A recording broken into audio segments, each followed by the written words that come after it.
Olá pessoal, sejam bem-vindos ao Papo Educação. Esse espaço aqui é destinado aos jovens, aos adultos, aquelas pessoas com mais de 40 anos que desejam trilhar pelo caminho da educação. Então eu pedi muito a Deus que me transformasse em um instrumento para o progresso de muitas pessoas, né? Porque também eu comecei na área da educação também a despertar já em uma certa idade, né? E dos 40 anos para lá comecei a despertar por concurso, né? Então por melhores empregos, né? Então para aqueles que não me conhecem, meu nome é Paulo Gomes Rodrigues, eu sou advogado especialista na área previdenciária e também na área da advocacia criminal, né? E também sou formado em licenciatura plena em História pela UFCG. Então, Deus tocou no meu coração para que eu pudesse levar essa mensagem de progresso para vocês, porque quando eu era mais novo, eu não tive essa orientação, né? Nem dos pais, nem de amigos, então eu não sabia o que fazer para prosperar na vida, ou então para viver uma vida em paz, com estabilidade. Então, o primeiro ponto aqui que eu sempre começo a discutir, né, é dessa tese. Não sei se fui eu que criei, né, ou se já existe, mas que Deus tocou no meu coração. Então, a tese que eu trato aqui é de que a educação é um banco. Agora, as pessoas confundem com a tese da educação bancária de Paulo Freire, então não tem nada a ver. A tese da educação bancária de Paulo Freire é aquela tese em que o aluno, ele é um depósito em que o professor deposita conhecimentos e ele não tem aquela capacidade de reflexão crítica sobre o que ele está aprendendo. Simplesmente o professor vai depositando ali conhecimento na sua cabeça. Não. Essa tese da educação é um banco, é uma tese em que a educação se assemelha a uma instituição bancária, que eu irei trabalhar aqui com vocês sempre em nossos vídeos, né? E dentro dessa perspectiva de que a educação é um banco, hoje eu vou tratar um pouquinho aqui sobre educação financeira, gente, que eu não tive essa oportunidade quando eu era jovem. Então você que é jovem aí, que aproveita aí a estadia da casa dos seus pais, que você não tem despesa com alimentos, não tem despesa com vestuário e outras despesas, aproveita, gente, para conseguir aí depositar um dinheirinho, fazendo sua poupança, né? Sempre aquilo que você ganhar, depositar 10%, fazendo a sua poupança, para que quando você precisar de um dinheirinho emprestado, por exemplo, você aí foi depositando dinheiro, você é um estudante, você tem 2.000 lá em uma conta, e aí você precisou aí, você já passou um ano, juntou 2.000 reais, chegou um momento que você está em crise, você precisa de 500 reais, então você vai lá, retira esses 500 reais da sua conta, e quando você tiver o dinheiro, você devolve para a conta, pagar a você mesmo, paga com 10%, se você pegou 500 reais, paga aí com um juro de 10% e devolve para a sua poupança, porque assim você vai criando o seu próprio banco. Então isso faz parte da tese de que a educação é um banco.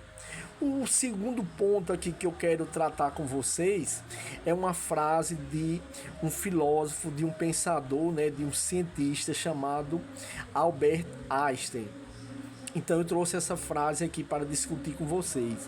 E a frase é a seguinte: a vida é como uma bicicleta para manter o equilíbrio. Então essa frase é de um cara chamado Albert Einstein. Então Albert Einstein, ele trata nessa frase aí, ele diz que a vida é como uma bicicleta, ou seja, quando você vai aprender a andar de bicicleta, você cai, você se rela, você precisa de ter disciplina, você precisa de ter reflexão, você precisa de repensar um modo como você vai aprender a andar de bicicleta. Assim é a vida para manter o equilíbrio.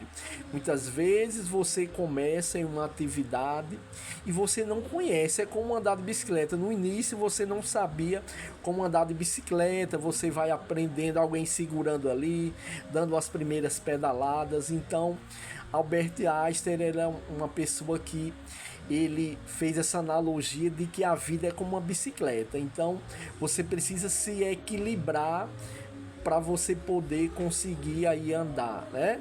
Então, essa é a frase de Albert Einstein. Você precisa ter criatividade, né? Quando você vai andar na bicicleta, você precisa ter criatividade. Assim é na vida. A gente precisa ter criatividade, reflexão crítica. Você tem que ao estudar algo, você tem que ter a sua reflexão, ter a sua opinião sobre aquilo também, não aceitar tudo, sempre pensar um pouquinho, não, estão me oferecendo isso aqui, eu vou fazer minha reflexão crítica, se isso realmente é bom, se não é. Então a vida é como andar de bicicleta, então tenha cuidado para não cair, siga no caminho certo. O terceiro ponto aqui que eu vou trazer para vocês é: crie um laboratório de ideias sem sair de casa. Albert Einstein ele só precisava o seguinte no seu escritório: de um lápis, né, de uma caneta, de papel. Ele não usava nem computador e ele tirava as suas ideias e passava para o papel. Então ele foi um grande cientista, responsável pela modernização da física, ou seja, responsável pela física moderna, tá certo? Então nesse laboratório de ideias você vai tirar 30 minutos, aí 40 minutos por dia para você sentar numa mesa. Você vai fazer o seu próprio escritório em casa, pode ser numa banquinha, numa mesa, tem um lápis, tem aí uma folha de papel. Aí você vai tirando suas ideias. Bom, eu estou aqui estudando, mas eu preciso aqui ocupar uma parte do meu tempo para ganhar um dinheirinho extra. Você vai botando no papel: olha, eu quero ser um mecânico. Como é que eu faço para me ser um mecânico? Eu vou pesquisar onde? Aí você vai para a internet pesquisar. Tem algum curso na internet que eu possa fazer? Eu posso estagiar na minha hora vaga e lá numa oficina pedir ao dono da oficina para mim aprender. Rapaz, deixa eu ir aprendendo aqui, ajudando, porque eu quero ser um mecânico de moto, de bicicleta, né? Aí eu tenho vontade tenho muita curiosidade, gosto muito de celular, então eu tenho vontade de consertar celular. Então como é que eu faço? Vai lá na internet, pesquisa como é que conserta celular. Onde é que eu posso fazer um estágio aqui em alguma lojinha? Então, tudo isso, você vai para o seu laboratório de ideia e escreve aquilo ali. Eu tenho vontade de montar minha empresinha de salgados. Aí, como é que eu faço isso? Eu vou fazendo meus salgados para vender. Então, eu vou na internet, como é que faz isso? Aí, eu tenho uma tia minha que sabe fazer isso. Então, vou pedir a ela para me ensinar como é que faz salgados, porque eu vou vender aí na hora vaga, eu vou vender sacolé, entendeu? Então tudo isso é importante aí no Papo Educação.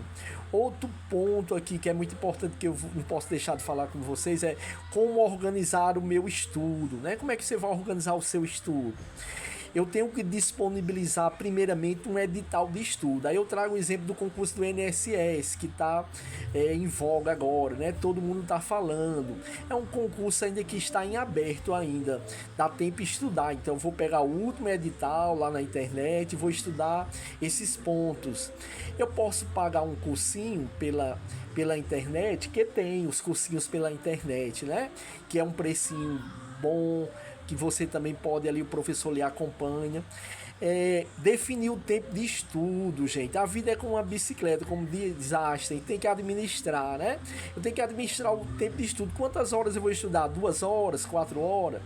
Fazer minhas revisões, pelo menos meia hora, 1 hora no final dos estudos, uma vez por semana ou todo dia à noite, fazer minha revisão, estudar por meio de leitura dinâmica. Eu trouxe aqui para vocês, depois faz a primeira leitura superficial, a segunda já com maior reflexão, identificando os elementos daquela oração, estudando aquilo que quer dizer aquele parágrafo, fazendo aquela leitura 2 vezes para poder encaixar melhor na mente, como a neurociência afirma.